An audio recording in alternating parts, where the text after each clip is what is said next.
ഒരു മ്യൂച്വൽ ഫണ്ടിൽ ഇൻവെസ്റ്റ് ചെയ്യുമ്പം കോമൺ ആയിട്ട് ശ്രദ്ധിക്കേണ്ട കാര്യങ്ങൾ ഏതൊക്കെയാണെന്ന് ഒന്ന് പറയാമെങ്കിൽ എക്സിറ്റ് ലോഡ് ഉണ്ട്, എക്സ്പെൻസ് റേഷ്യോ ഉണ്ട് അല്ലേ. അപ്പോൾ എന്താണ് ഈ എക്സിറ്റ് ലോഡും എക്സ്പെൻസ് റേഷ്യോ എന്നൊക്കെ പറഞ്ഞു കഴിഞ്ഞാൽ നമ്മളെ ഇൻവെസ്റ്റ്മെൻറ്റ് അവരാണ് മാനേജ് ചെയ്യുന്നത്. അപ്പോൾ അത് മാനേജ് ചെയ്യുന്നതിനെ കൊണ്ട് അവർ ഒരു ചെറിയ ഫീസ് നമ്മളിൽ നിന്ന് കളക്ട് ചെയ്യും. അതിനാണ് നമ്മൾ എക്സ്പെൻസ് റേഷ്യോ എന്ന് പറയുന്നത്. ഒരു 1% ബിലോ ആയിരിക്കും. അത് നമ്മൾ ആനുവലി ഈ മ്യൂച്വൽ ഫണ്ട് അല്ലെങ്കിൽ ഫണ്ട് മാനേജിങ് ഏജൻസിന്ന് കൊടുക്കേണ്ടി വരും.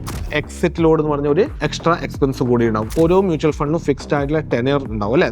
ഒരു മ്യൂച്വൽ ഫണ്ടിൽ ഇൻവെസ്റ്റ് ചെയ്തതിന് ശേഷം വിതിൻ 1 ഇയർ അല്ലെങ്കിൽ 2 ഇയർ അല്ലെങ്കിൽ 30 ഡേയ്സ് ഓരോ മ്യൂച്വൽ ഫണ്ടും ഡിഫറൻ്റ് ആയിരിക്കും.